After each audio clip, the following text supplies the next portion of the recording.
William Steele is a true crime writer, victims advocate, and reality TV star. He talks about his encounters with Ghislaine Maxwell, Jeffrey Epstein, and serial killer Robert Durst. He spent 18 years in prison and is out now telling his story. He's got 2 books out. He's been on A&E's Inmate to Roommate. He's been on TMZ. He's got millions of views around the world. Welcome to Thomas Berryman TV, William Steele.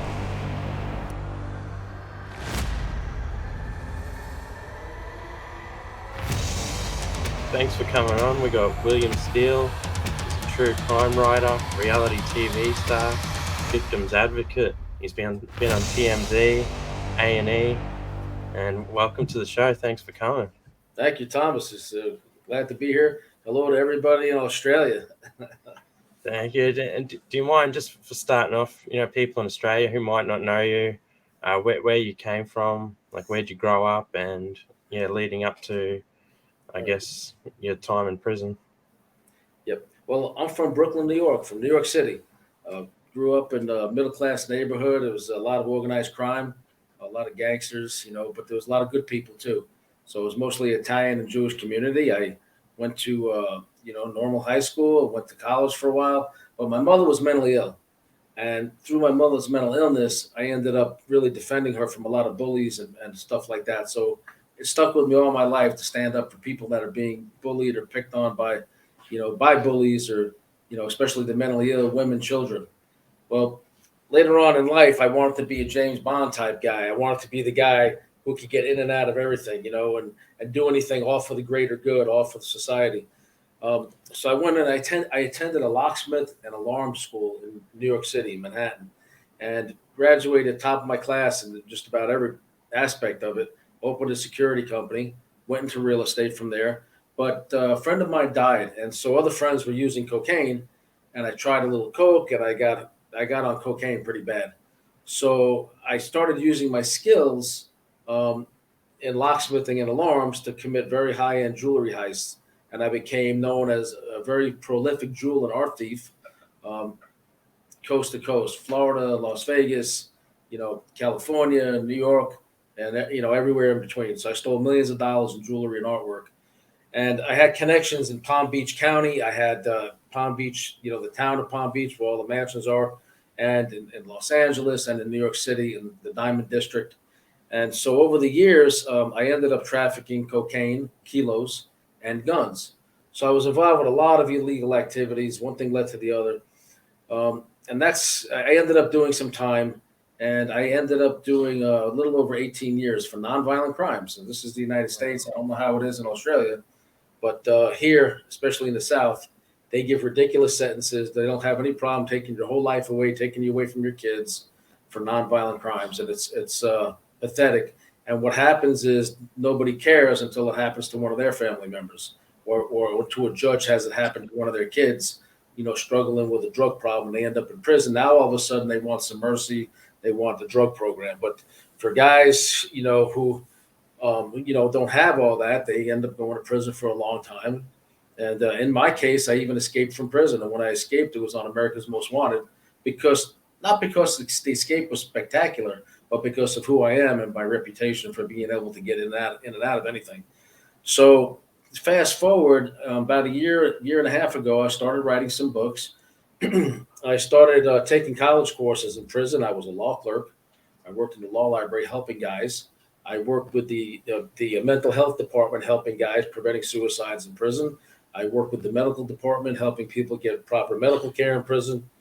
So I really had this heart for helping people, despite of the illegal things I had done on the outside, and it stayed with me all my life. So I started taking these college courses, and I decided to write a book about my life. So as I'm writing the book, a very dear friend of mine was the editor in chief of the National Enquirer in this country. It's a big gossip magazine. I don't even know if you have it in Australia. Do you have the National Enquirer? No. So, and then TMZ is another one. They had me on their show. I had 7 million views across all platforms and on Fox TV. But Wow. prior to me getting out, I was writing my book, and somebody said, "Look, you knew Robert Durst." Now, Robert Durst was the wealthiest serial killer in American history. Now, I was one of the first people to call him that when people were afraid to. And then it turns out he's linked to one murder after another, after another, after another. He's no longer alive, but we can say allegedly because he hasn't been convicted of them. However, I knew him for a period of time, and I wrote a book. I was writing my life story, and he was going to be a small part of it. And my friend, who's a professional writer and he's a journalist, said, "Just write a book about Durst right now because he's in the media. HBO did the Jinx about Robert Durst, and I'm in prison. We don't have HBO, so I didn't know anything about all this." And so I said, "Okay, I'll put that book out first," and that's the book I wrote first. It's called "Sex and the Serial Killer: My Bizarre Times with Robert Durst." And there you go. Thank you. So that's the book that was featured on my new reality show. So this book is designed, despite the title, to assist victims and the victims' family members because he murdered his first wife, Kathleen, and he's never been charged with her murder. So I'm friends with some of her family members. And so it's written with them in mind, exposing my experiences with him and things that have never been revealed before and recordings that I made of him uh, years ago. So that book came out while I was still incarcerated and before COVID.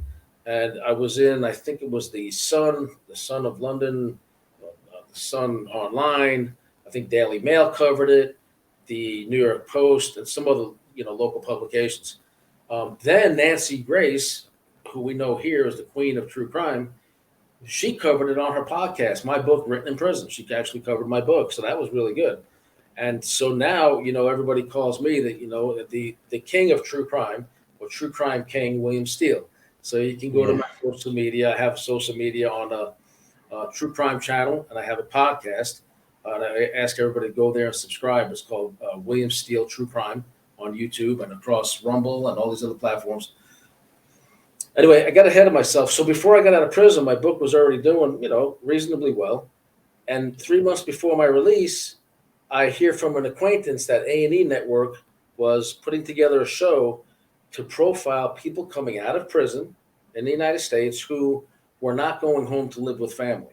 Now, my family members and I had a falling out over an inheritance, so I don't talk to my family right now because they played, they played with my mother's, peace of mind and my peace of mind, our love for each other, and ended up stealing everything that I was supposed to have, including my relationship with my mother before she died. So I wasn't going to go back to New York or South Florida where I have family. I said, you know what? Let me leave them alone. I forgive them. I'm not happy about what they did, but it is what it is. So I ended up I got this offer. I have written a friend for several years. She lives in the Midwest in Indiana. Now, Elkhart, Indiana is the RV capital of the world. They make all the RVs here that you see just about everywhere on this planet. The closest thing to where I am, where I got released to, is a lot of cornfields, surrounded by cornfields. So it's in the Midwest, and Notre Dame University is the big thing here. So it's close by. I've done some filming there now, but so I was offered this show. They wanted to see what it was like, recidivism rates, what would hold down recidivism rates, which is return rates to prison. They know it's drug addiction, alcoholism, and the third thing that decides if somebody's going to return to prison is stable housing upon release. So in my case, so they wanted to look at what happens when family's not there for somebody. And in my case, I wrote my pen pal and I said, look, the situation with my family. Can I come to stay with you for a few months, get on my feet, and go about live my life? So she and her husband said yes. And right around that time, when we were arranging that, A&E Network and Sharp Entertainment was putting together a show profiling people in exactly that situation and asked me if I wanted to be a part of it. That show, if you have the graphic, is called Inmate to Roommate. So Inmate to Roommate is on A&E Network, Arts and Entertainment. And I'm in season 1. And I went from coming out of prison and having, book sales and my second book about Ghislaine Maxwell coming out to all of a sudden having millions of fans all over the place. Yeah. This show, my reality show, quickly became the number 2 reality show in the United States. If you eliminate American football and the Weather Channel when they're having a hurricane, if you eliminate those ratings, my show was in the top 2 of all reality shows, and I think the top 5 out of the entire country.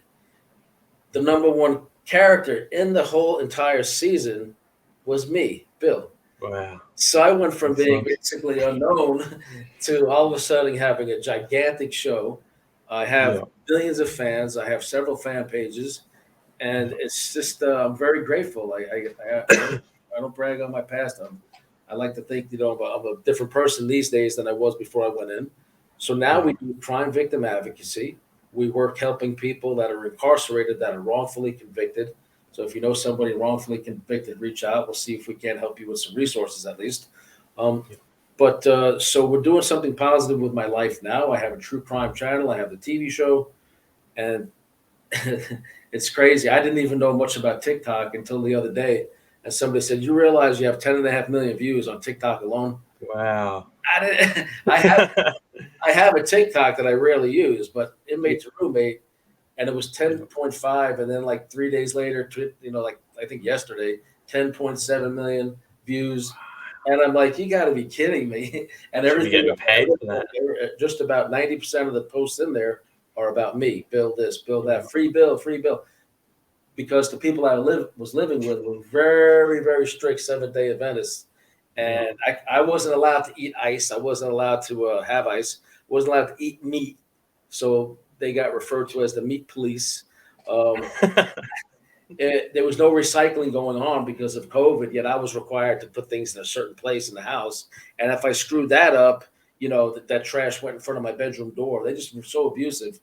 And then she had a crush on me. I didn't know, behind her husband's Yeah. back. She's sneaking over to my bedroom at night, and Yeah. I'm engaged, so it wasn't really going over well, and I Yeah. wasn't into her anyway. So, but this all plays out on the show, and I hope you guys get it over there in Australia. Um, I've been watching what I can. Man, when I seen that poster, Bill's Rules, it's just like, wow. right. So I Really don't good. know. I'm trying to, every time I do a show in Australia or UK, it goes viral. I did Sean Atwood, Atwood and Lee. Shout Yeah. out to Sean. Thank you. He had me on twice. Both shows, hundreds of thousands of views.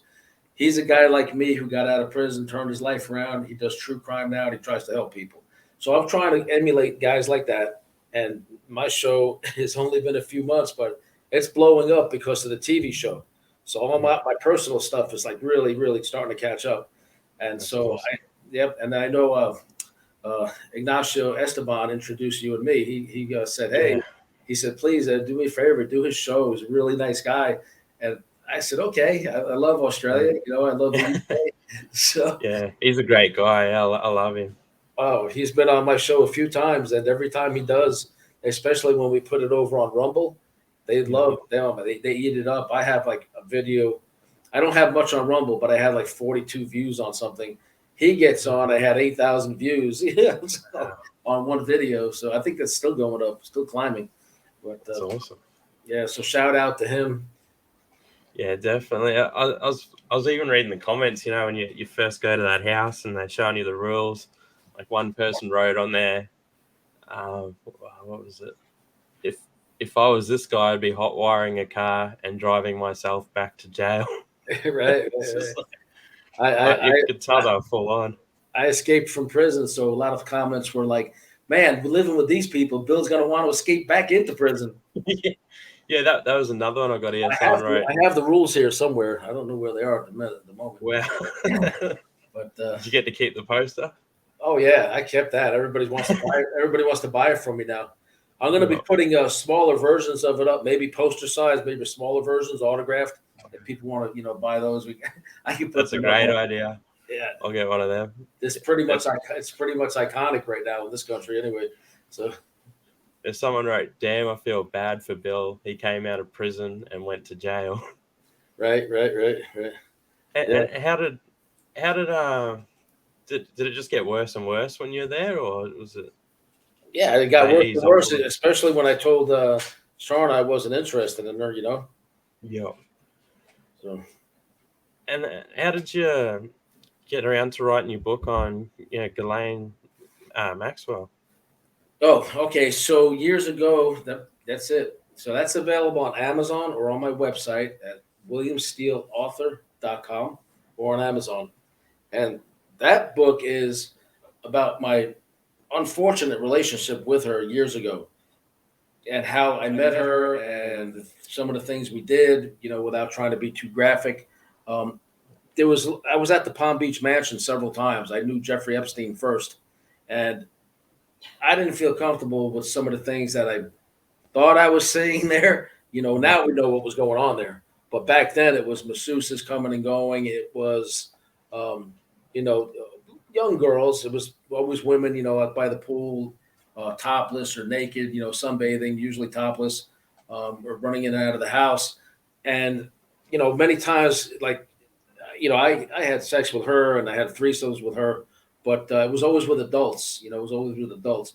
But Jeffrey and her would always want to try to have me get a massage or involve some of these younger women. And I said, they look like that's not cool, like it's underage, and I'm not going there. Besides, I feel like your whole house is wired, with cameras. And turns out that was years ago. And then turns out it actually is or was wired, with cameras. Yeah. How did you first like get to meet her? Sorry. Well, I was actually wanted by the police. I was still moving guns. I was still doing burglaries. And one of my fences, I don't know what you call it in Australia, but somebody who buys your stolen property in this country is called a fence. So one of my fences was a very prominent jeweler, a diamond dealer on Palm Beach on Worth Avenue. And I was up in his diamond salon. I had a few $100,000 in jewelry with me. I used to always carry a gun with a silencer on it just for effect. I didn't wasn't hurting anybody, but I always try to maintain that image that I'm not to be messed with because Yeah. I didn't have partners. I didn't take partners because I didn't trust anybody. And so, but I had to defend myself from people that would try to get over or try to rob you. So I always have a gun or a gun with a silencer and whatever. But so I had that in a briefcase. I go in to the store and I see it's an upstairs salon. And at the counter behind us, I see this guy who I guess he noticed me come in or was distracted. I don't know. I'm at the counter over here and I'm waiting for my friends. I told them, I'll wait till you get done with your customer because I'm going to show them all the stolen stuff. But we don't do that when there's customers in the store. So, but this guy had his hand down the back shorts of this young girl. Excuse me. And the girl looked like Jodie Foster from Taxi Driver. I don't know if you remember the movie with Robert Yeah. De Niro. So she was about 13, 14. She looked like a spitting image of Jodie Foster, but she looked maybe 15-ish, maybe a little older, But I said, holy crap. But I thought it was her for a second, but she still looked underage. And my blood was immediately boiling, what I saw. I was like, what the F is wrong with this dude? Mm. Now, I'm wanted by the police, so I can't really confront him or call the cops and give up my name and then end up, going back to prison. So I waited for him to do his business and leave. And I told my friend, hey, I'll be back in a little bit. I'm going to go grab lunch. So I followed this guy to a restaurant up Worth Avenue in Palm Beach. And it's called Taboo. I think it's still there. It's been there forever. Followed him in there, sat down somewhere else. And I basically, it's in the book. It's very detailed in the book how I confronted him. I let him see the gun. I confronted him about what was going on. And the explanation that he gave me is actually in the book. He claimed he talked his way out of it and then it ended up giving me his phone number. And that's how we ended up staying in touch.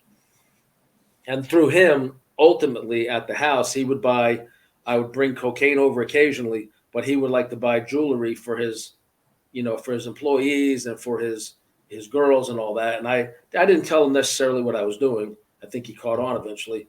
But I told him I was in the wholesale jewelry business. I didn't tell him I was a jewel thief. So, Yeah. he had plenty of money. The house was, gorgeous. And it was obvious he was a multimillionaire.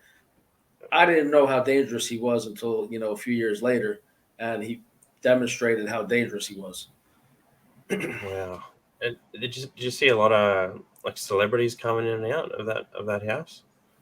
Certain things I saw that I can't talk about because there's still investigations going on. But I did see, was forced to watch videos when he was there with one of his bodyguard security detail, and he made it clear I wasn't leaving the room, and he wanted to show me something. So, and I've said this on other shows before. I personally saw Prince Andrew. I personally saw both the Clintons.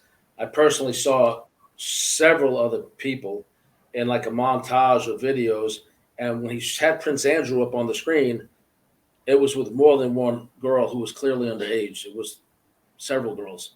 And he told me, I said, he looks really familiar. And he was telling me who it is. I was trying to get the hell out of the room and I wasn't getting to go anywhere. He said, I want to show you something. Yeah. So he said, I own these people. And he says, and that's Prince Andrew. And he's my Super Bowl trophy. In this country, Super Bowl trophy, that's the biggest trophy you can win in football. He said, that's my Super Bowl trophy. I own him. And so he was trying to terrorize me because I had showed him the gun in the restaurant, previously. So he was trying to get me back and make me intimidated, I'd imagine.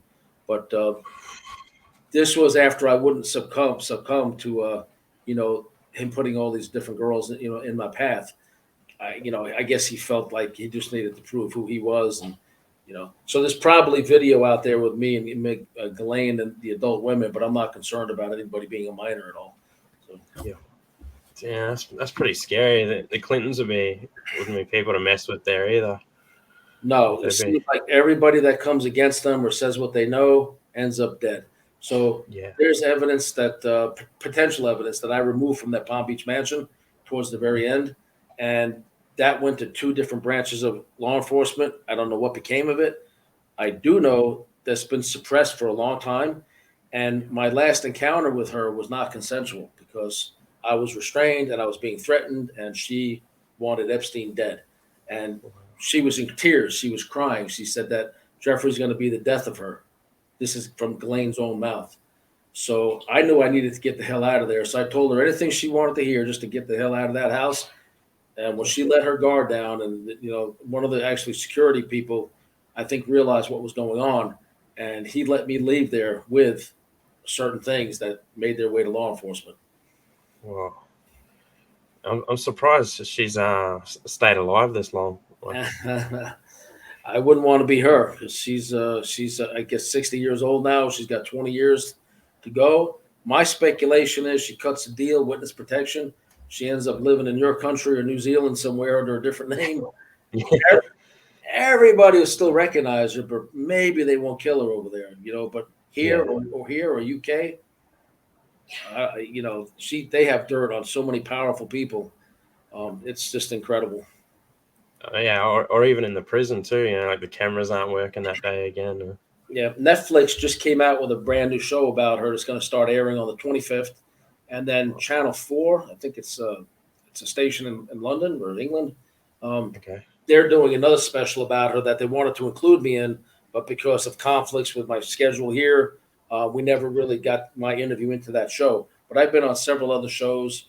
But yeah, it's going to be an interesting week or two coming up because there's plenty of stories, additional stories now that she's convicted and sentenced coming out about her. So I'm getting so many requests for interviews. People are grabbing my book because so many things in the book have not come out previously. And I wrote it in support of the victims. It's even inside of all my books. In the beginning, I have a quote from Edmund Burke. It says, all that's needed for the triumph of evil is for good men to do nothing. And so I knew that if I stayed silent about what I knew, I was just no better than them. So I've, went public. I've spoke to some of the attorneys that are representing the victims. I've been in counseling for several years.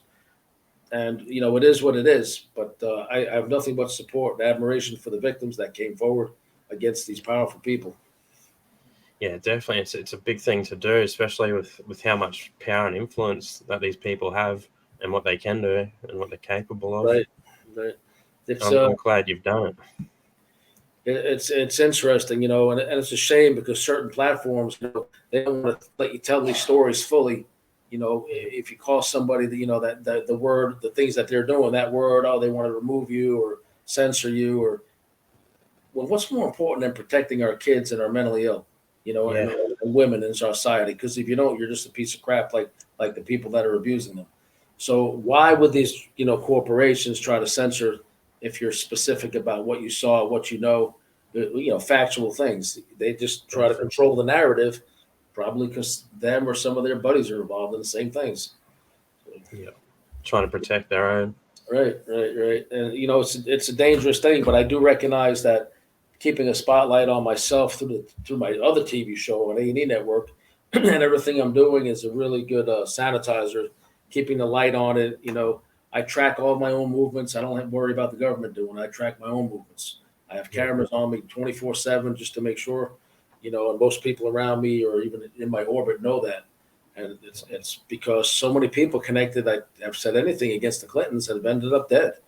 Anything, people that have sent stuff about Andrew have ended up dead. So.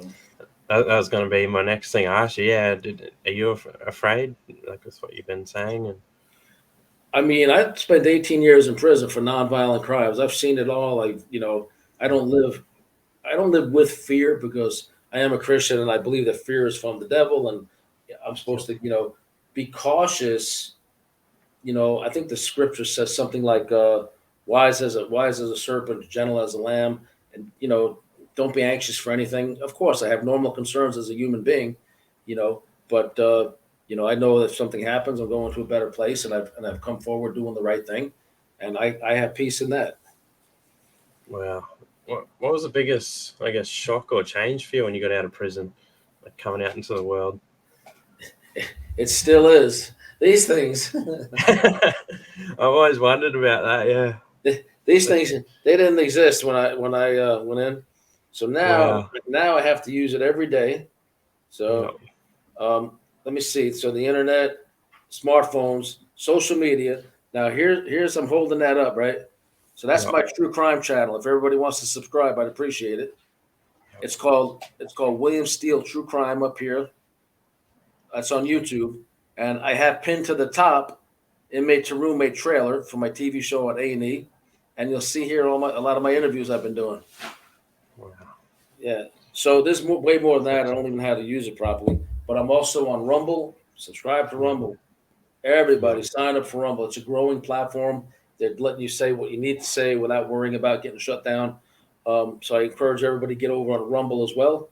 And I have a podcast. It's on iHeartRadio and just everywhere because we have a distributor now. And so you put in William Steele True Crime, and you can listen to my stuff if you don't have a chance to look at the videos. Yeah. When I was looking you up, you're just everywhere. There's so much stuff on you. You're really taking off, man. That's pretty cool. Like I said, I didn't know anything about this. I'm learning. I'm trying to master this TikTok situation. If anybody wants to step up and help me with that. I think that'd definitely be a good route to go too, because I think people get involved with it. That's somebody who reviewed me. Wow. She's like, I'm fully on board. That's when I was in the National Enquirer. And then I have to put my sandwiches in the air conditioning bin because I'm not allowed to use the refrigerator. We don't know what to do. We ask for you to show us. I'm so convinced that your version of Christianity is correct that everybody else is a piece. Why don't you just get out? Why won't Mark and Sharda let Bill use their refrigerator? What kind of immoral shenanigans could Bill possibly get into if he has fridge access? I've been posting about this show on my Instagram. I really hope you guys give it a shot. Watch it. Let me know what you think down in the comments. She's the reality squad. She's one of those gossip girls on YouTube, and she did a great review of the show. She's like, what the hell is wrong with these people? He can't eat ice or meat. He can't use the fridge. I think I was allowed to maybe put some iced tea in there or a bottle of water. That was it. Yeah. That's pretty full on. Yeah, I can't. That's cool though. You got people out there promoting you. Well, she's, one of the people that got a gossip show. I was on several of those. A couple of them I won't do because they're just rude to everybody, and I'm not going to. I try to feed the positive, not the negative. I went through enough negative in prison. If somebody's not positive and doing so, like I interview also, like you're doing, a lot of former gangsters and working on celebrities, people that have gone through hell and are doing positive things with their life now. Transform lives, man. That's what it's all about. You're going to try to drag me back with negativity or gossip. I don't want to hear it. So tell that to somebody else. My mind is focused on other things these days. So keep pushing it forward positively. Exactly. This is TikTok. I'm learning about hashtags. So that's shows some pictures of me and stuff like right here. Okay. So then it says inmate to roommate. Crap. Inmate to roommate up here. I in the search box, and then I want to click on there. So it's inmate to roommate, and then I hit the section that says hashtags, right? For different shows, different things. Yeah. On this list, the TikToks, I didn't know anything about it. But if I researched the hashtag inmate to roommate, my reality show, it's at the very top. Right now it says 10.7 million views. It's at That is 10.5. crazy. It's at 10.5 2 days ago. It's still climbing. Yeah. Oh, the first episode, I can't give away a lot of the show because, no spoilers. But we Yep. talked about the rules. I came to live with a family who I knew the lady for years, and I thought she was nice, to me. I didn't realize there was, stunad until I moved in, and I realized that they were really controlling and that she had a crush on me. They had rules hanging on the wall. It's in the trailers. It's in episode 1. You'll see me saying, "What the hell did I get myself into?" This is the actual from the show rules. Wow. They made it pink. They made it, everything like for a girl, and I guess as a prank to me. And I didn't think it was too funny, but I wasn't allowed to have anybody in the room, so nobody was going to see it anyway. But here's the actual thing. So I'm going to go slow.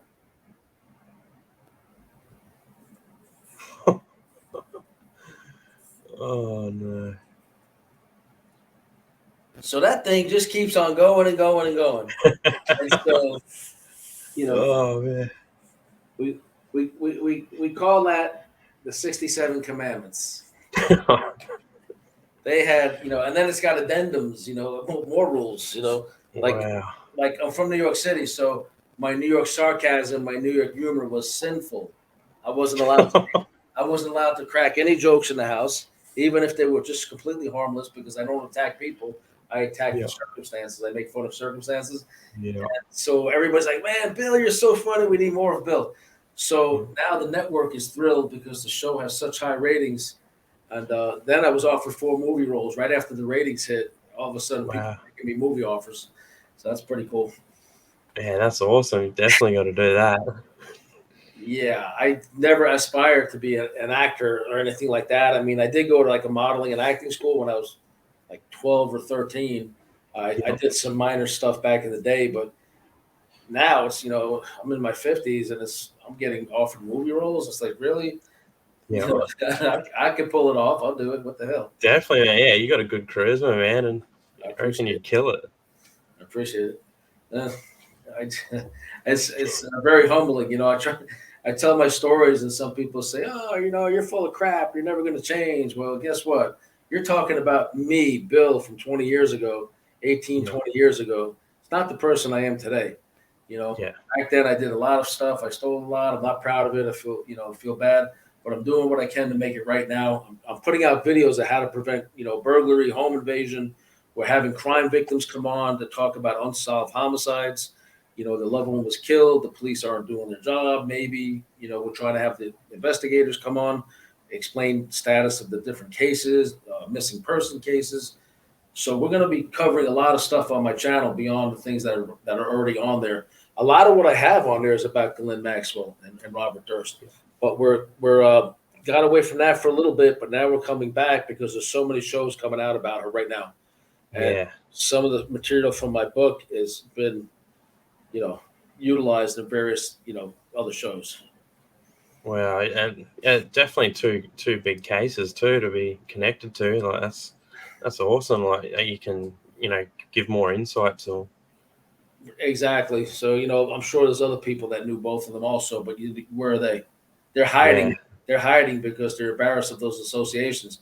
In my case, I went out of my way to meet super wealthy people back then, because I wanted to either make money selling stuff to them or, get to know them, learn something from them or whatever.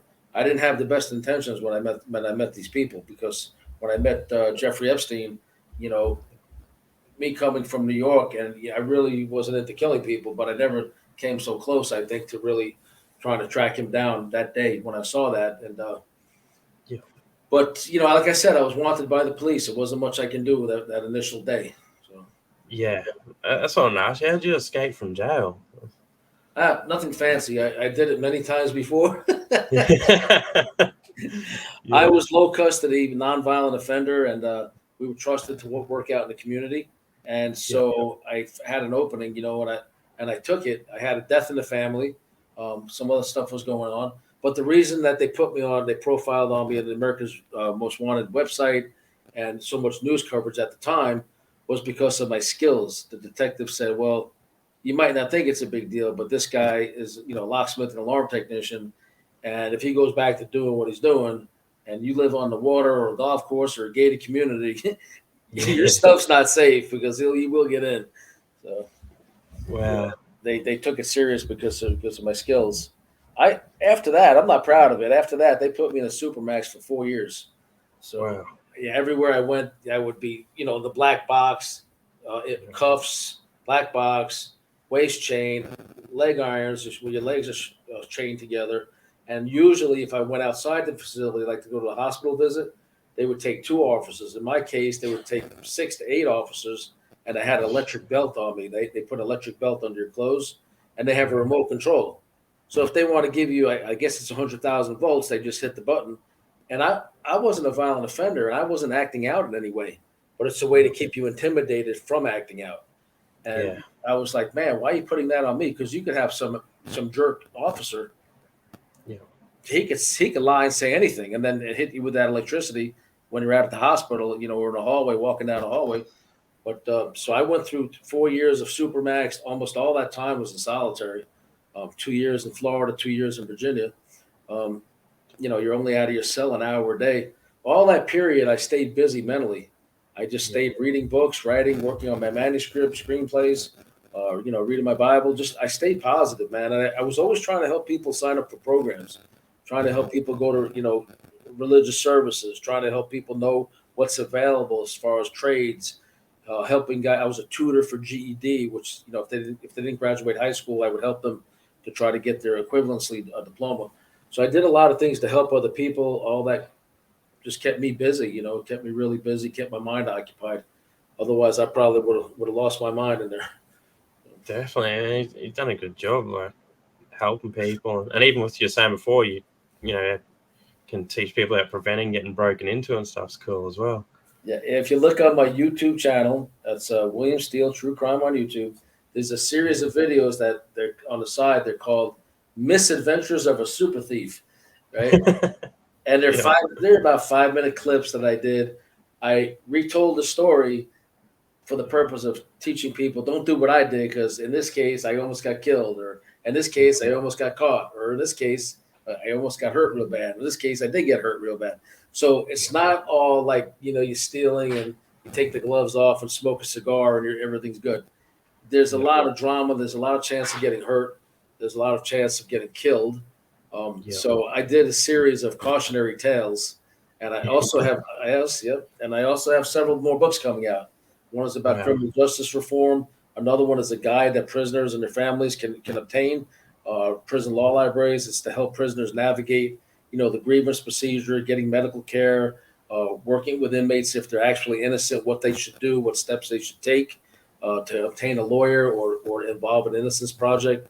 I'm writing a book from my faith perspective, a faith-based book, and then I'm writing a secular book about my journey of things I've done, but not trying to glorify it, trying to tell the story of what it was for all these years from the point of view of helping people. Hey, don't follow me because look where I ended up for 18 years. It's no fun. I lost a lot. So it's a long time. Right. I recognize I have an obligation to use my platform now to try to help people.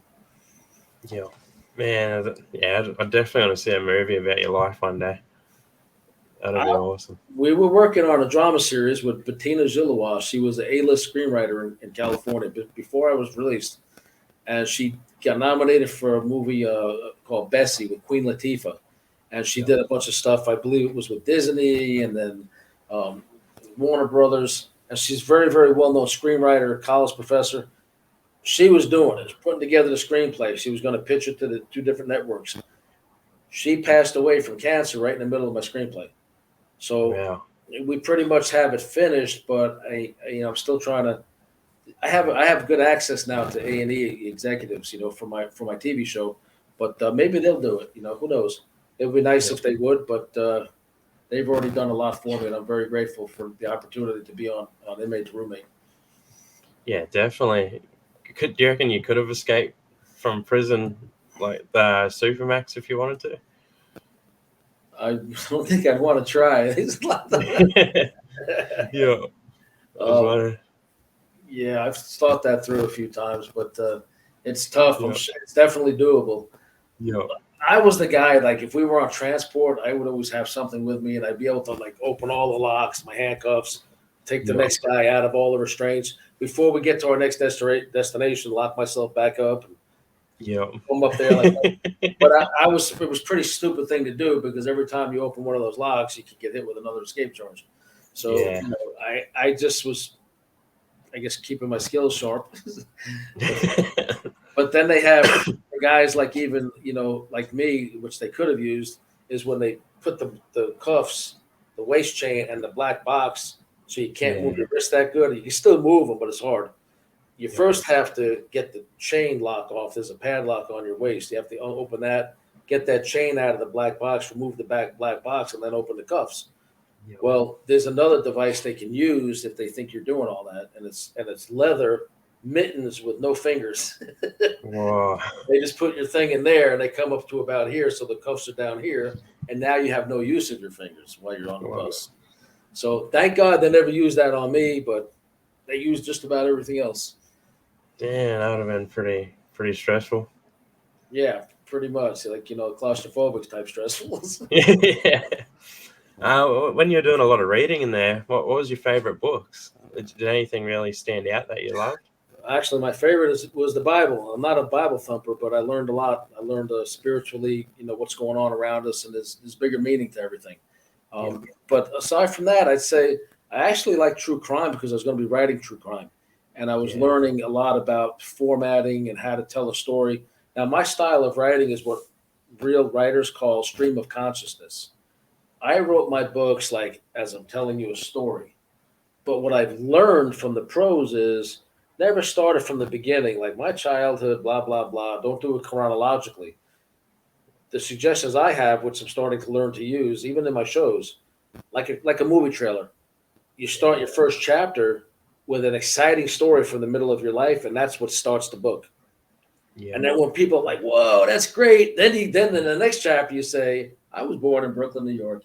Once people are hooked, they're like, man, this is going to be good, because if you start off with your background, it's boring. Who cares where the hell I grew up, So, man, that's great. That's great advice. So there's little tricks that you learn, and how to come up with an appropriate subtitle, But anyway, so I write just as I'm telling my stories, and then I go in and edit them a few times, and I have my friend who's an editor, and that's what we do.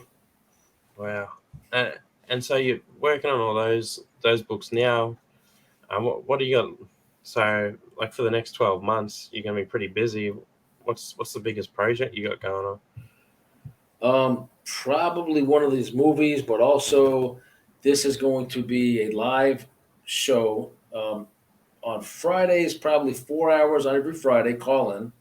Like you have when you have all these guys that do the live chats, super chats. People can donate money, contribute, help, contribute to a cause, or help me, earn an honest living, because that's basically what I'm doing. I'm trying to put these shows out and earn an honest living helping people. But so Fridays will be a long show, and then I want to go 5 days a week. So like Monday through Thursday will be maybe an hour a day, either live or put out edited a little bit later on, but consistent posting. Everything I've studied says you have to be consistent. You have to be hopefully the same time of day every week so people know to look for your stuff. But because of my platform, I've got really interesting people that we're getting ready to have on. One of them is one of Donald Trump's attorneys. He's a good friend of mine. His name is Peter Tickton. He's the attorney you want between you and your problems. That's his tagline.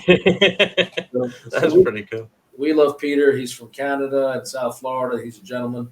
And so he's one of Trump's attorneys. He's going to be coming on. Tom Madden, friend of mine who introduced me to my fiance. He's a Transmedia Group, public relations firm.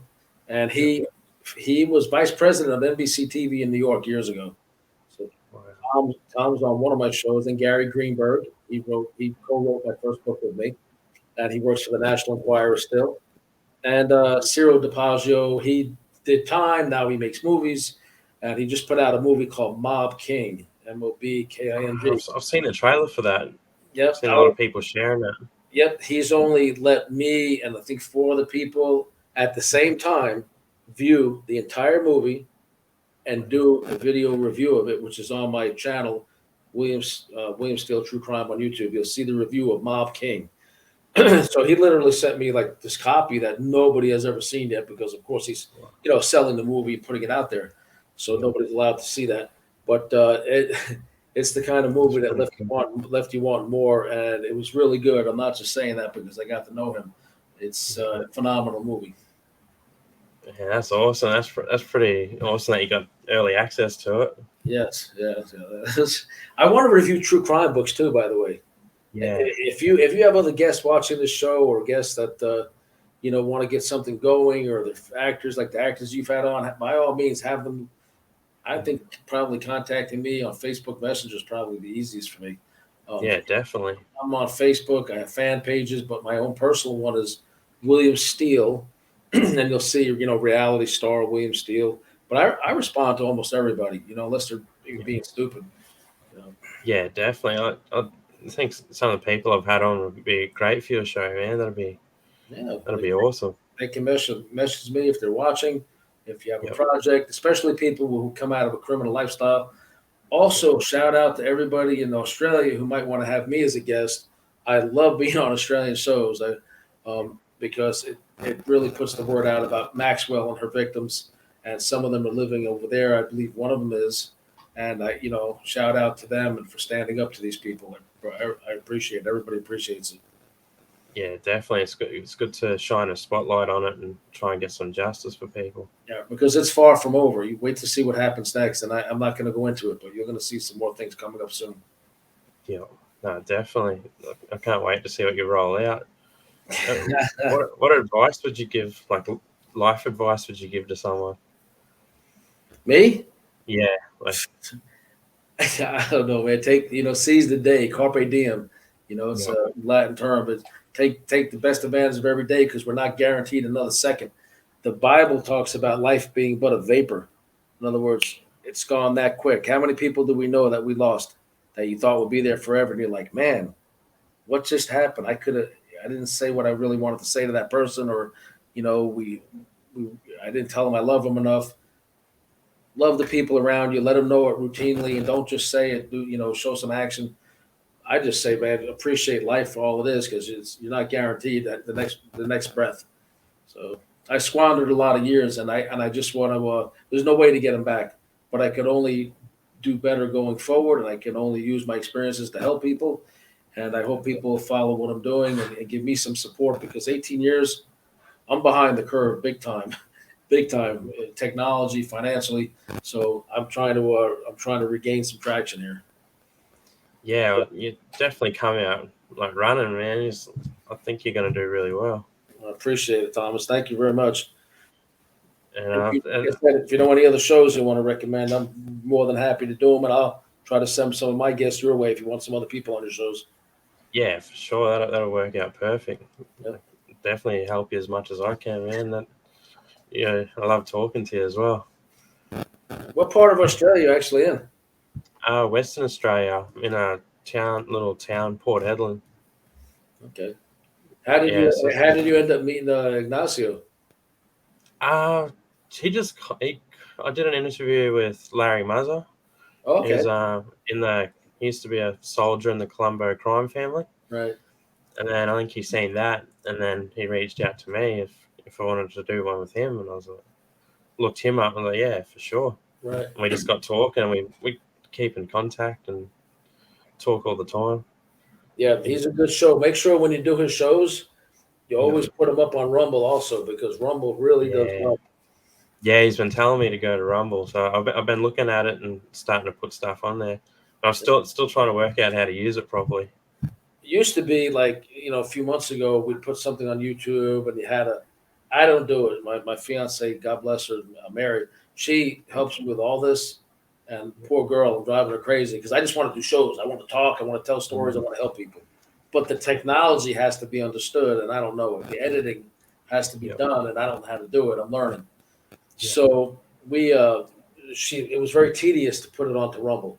But a few weeks ago, now you just push a button and you can automatically sync all of your YouTube videos over to Rumble at the same time. Yeah. So it's not hard like it used to be. Yeah, They're that's making it awesome. They're making it easier and easier to use. Yeah, it makes life easier. Well, what's your favorite movies? Your favorite 3 movies? Oh boy, favorite one. I don't know. I'm a kind of a hopeless romantic, So I like I like historical, stories. I think Titanic is one of my favorites. Yeah, Prison that's a movies. good movie. Do you guys get Shawshank Redemption over there? Yeah, one of my favorite movies. Well, guess what? It shows on my network all the time, A&E network, right? Wow. So few weeks ago, Shawshank's on, and I'm just letting it play while we're doing some other stuff. I'm like, wow, first time I've seen that since I've been out of prison on a big screen TV. So I'm watching it. Every commercial has me on it. Wow. Stay tuned Thursday for Inmate to Roommate. Bill. And I like, holy crap. That's like my favorite prison movie. And I'm the person that's on almost every commercial break. And on the bottom corner of the screen where it says, it tells you when the Inmate to Roommate's going to be on. I'm like, holy shit, man, that's my show. That's me. Yeah. That's so awesome. It's surreal to see your best movie and the main ad they're putting on is promoting your show. So. Yeah, well, I interviewed one of the actors off that as well, David Preval. So that was pretty cool. Which role did he play? I forget his name now. He was like one of the group. He's always in the group kind of thing around. Yeah. Well, he wasn't Dufresne. What was Dufresne? I forgot his name.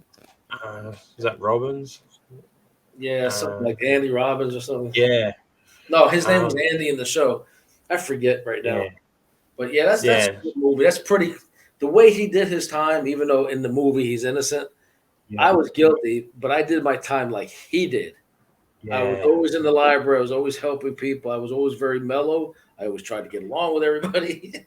I didn't join any, gangs or any nonsense like that. And I tried to get along with them guys. And in the end, I was a law clerk. So anytime they needed me, they'd get me to the side. Hey, New York, can you help me get back to court? Hey, New York, can you help me get some medical care? Can you help me fill this paperwork out? So I was the guy everybody came to for help. That's pretty cool. And did you always have to look over your shoulder in there? Or was like once you had that level of respect people coming to you, did it make life easy? It depends, like there's a lot of racial stuff in some of the facilities. So sometimes, if you're white, you're this, that, and the other thing. And, if the whites are, I guess, the minority in a lot of the prison systems in the United States. So I'd hear guys using racial terms towards whites all the time, the black guys. And, I just ignore it. But because I realize where it's coming from a place, that's not cool. But anyway, but those same guys would sneak over to me and say, hey, New York, I know you know that law, man. I need help getting back to court, or I need it. And I said, aren't you the guy that's always racially putting down white people, in here and trying to intimidate the white dudes? Said, oh, man, you know how it is, man. We just, that's how it is where I come from, and my homeboy's this. I said, look, don't ever run that to me again. I'll be glad to help you. But, think about what you're saying. You don't want white people calling you names outside your character. So don't do it. Don't do it to me or anybody else, because you're not accomplishing anything, and you might catch the wrong guy one day. And his girlfriend broke up with him that day, and his mother died the day before, and he's got 20 more years to go in prison. And now you call him by a racist term. Who's he going to take out all that hurt and anger on? You. Yeah. He's going to go get a weapon and take care of you. Why? Because you called him a name. Everybody here is hurting, man. Everybody here has problems. Just live and let live. I looked at prison like this. I'm in my cell. If you bring a problem past my threshold, now it concerns me. I don't give a damn what you did outside of the threshold of my cell. I might care about it and pray about it, and maybe if someone's being victimized, try to help them. But I didn't get involved in any of it. It was way too dangerous. You could not get involved. You couldn't be judgmental. People are going to get high. They're going to screw around with, other guys. All this crazy crap, fighting, beating people down. I always looked at prison like this. If you didn't bring it into my cell, it doesn't concern me. The second you cross my threshold with any of that, it concerns me. And that's when I'll deal with it. Yeah, definitely. Man, that's pretty cool though that you did everything in there. And is it easier to get access to study materials in there and stuff, like help people out? Not really. I fought for everything I had because some facilities you can only have 4 books, some you can have 12.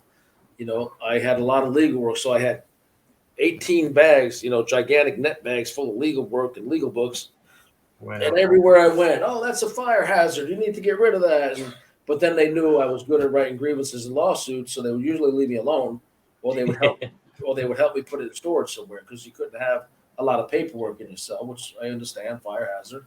But I caught that a lot, no matter where I went. Oh, you got too much stuff. It's a fire. The officers telling me to get rid of it. I said, look, talk to the assistant warden, talk to the supervisor for the law library. You're obligated legally to give me a place to store legal work outside of the cell. If you don't want me to have it in the cell, you're legally obligated to provide another location. Wow. Some use the law library, some use the property room, some just give you a second footlocker in your cell. But the cells are small. There's not a lot of room for 18 bags of legal work when it's it's taking up half the cell. Yeah, so you got to find somewhere to put your stuff. That's pretty cool. You knew all your legal rights in there as well. Oh yeah, they couldn't stand that. There's a thing they do where a lot of people, they'll crush their medication, and they'll crush everybody's if they go for especially mental health meds, because they don't want them selling pills and people getting high off other people's medication. So they crush it, they add water, they make them take it. Well, I found prior court decisions in this country that say, unless you have an individualized reason, in other words, that inmate was in trouble for hoarding his medication or for trying a suicide attempt, you cannot crush everybody's medication just because of what they might do. Yeah. And if you do decide to crush it because that one inmate did something wrong previously, you then have to have a licensed pharmacist to crush it. The nurses are not allowed to crush a pharmaceutical medication because some of them are delayed release. Some of them, taste so horrible you'll start throwing up, or they'll make you choke and gag. So they're not allowed to just randomly crush medication, but they were doing it. And everywhere I went where they were doing it, I showed people how to file and assert their rights, and they got it stopped. Wow. Because it was putting people's lives in danger. Man, I can't believe they're doing that. No, that's they do crazy. It. To this day, I've heard other stories. Other places are still doing it. If the guys know their rights and study the issue about crushed medication, you can't do it unless that's like penalizing everybody. That's like you have a murder in the middle of New York City. So let's throw a whole fence around the city and punish everybody. No, you deal with the murderer. You deal with the murderer. You don't deal with everybody and say from now on nobody can leave the city because one guy committed a murder. That's not how society works. Yeah, punish the individual who's doing the wrong thing. Yep, they do it in prison all the time. They call it's group punishment, which is illegal unless they have an emergency, like a riot or murder. They have to lock down. Yeah, they can get away with certain things under an emergency basis, but group punishment is completely outlawed in this country. Yeah, that's a shame that everyone's got to suffer just because the one or two. And I wanted to ask you, when you're doing your back in your jewel thief days, were you always anxious and I guess living on the edge? Never. That would have been a crazy. You're just confident. And we live in large back then. I was very confident. I was very clean cut. Even stuff like this that would stay home. The flashy jewelry that would stay home. I would usually just put a wedding band on. Maybe a nice gold and leather watch. My nails, I always have my nails manicured, so I looked like I belonged in these areas. I didn't look like I was never scruffy or anything like that. I would never wear flashy jewelry when I was going out to do this. I looked like I fit in, and I was always being a brand new car, or, Mercedes or a Caddy or something, whether it was stolen or not. But I wouldn't just go up not randomly knocking. I had ways where I found out who was going to be home, who wasn't. And I always looked like I fit right in the neighborhood. Yeah, you see on the movies, people look like they got the beards and the things. That would have been the perfect cover. Yeah, this all scruffy and stuff, and I just was very clean cut, always clean cut. Yeah, and then how'd you transition? You became a Christian. Was that while you were in prison, after? No, I was actually on the run, and and I was using a lot of coke, and I had a falling out with somebody close to me, and I started going to a church that neighbors recommended, and the guy had been a drug addict, the pastor, and he was from New York City.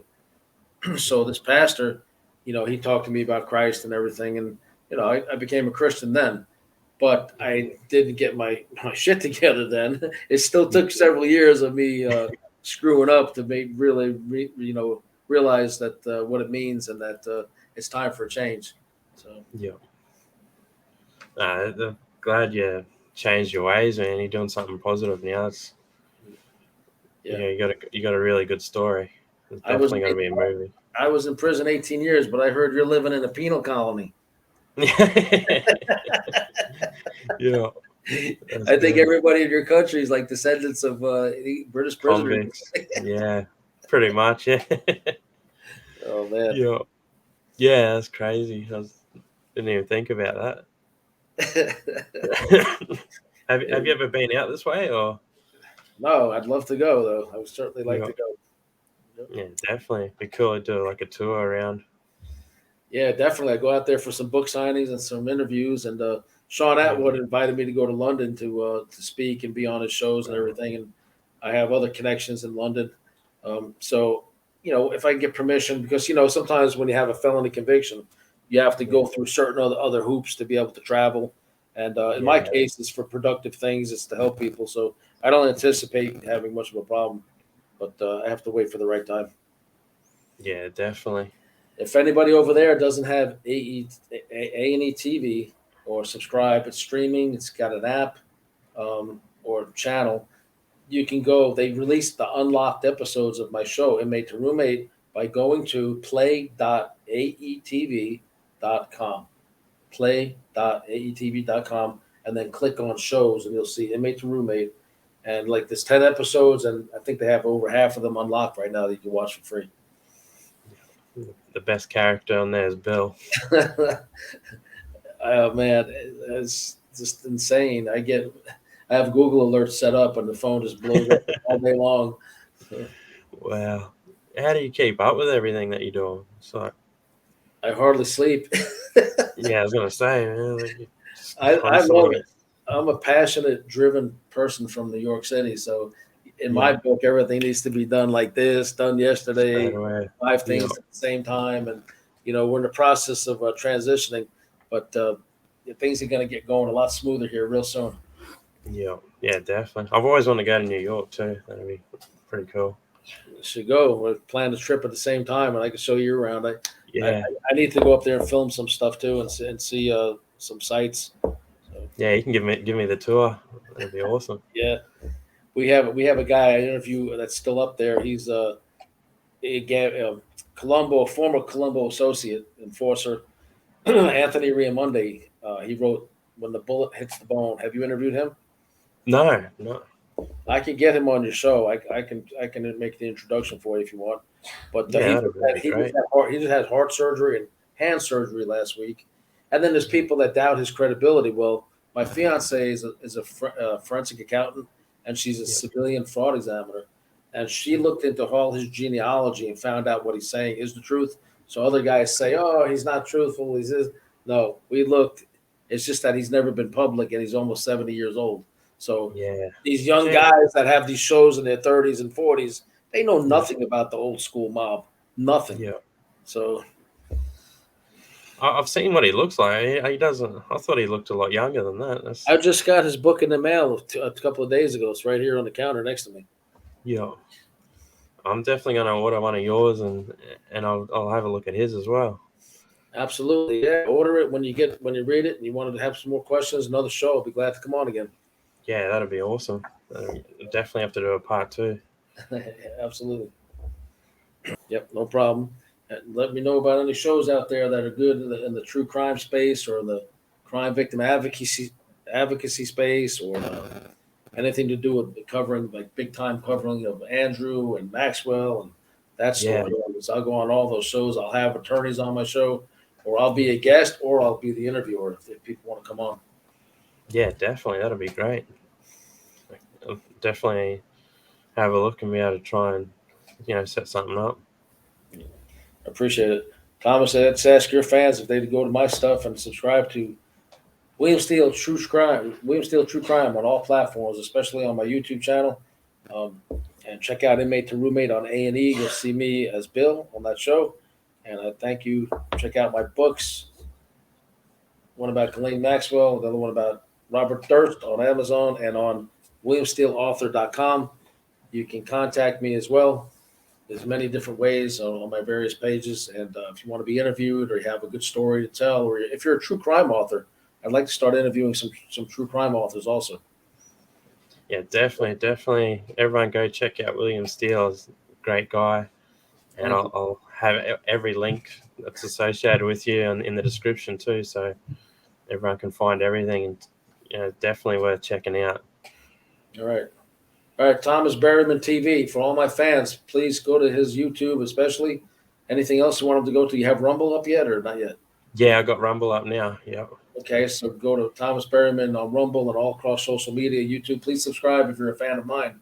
I appreciate it. And this will be edited 2 ways: once for his audience, once for mine.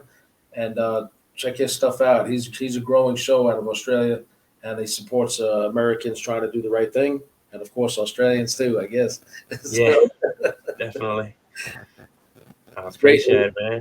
It was great being on. Thank you, Ignacio Esteban, former retired ATF agent. He wrote 52 books, and he's only retired from the federal government for a little over a year.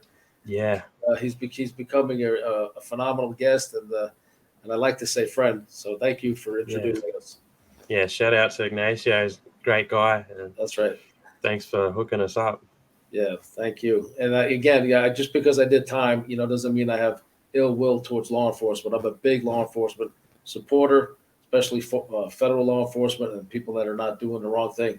He's out there doing the right thing, and I know people that know him, in South Florida, and he's a good guy.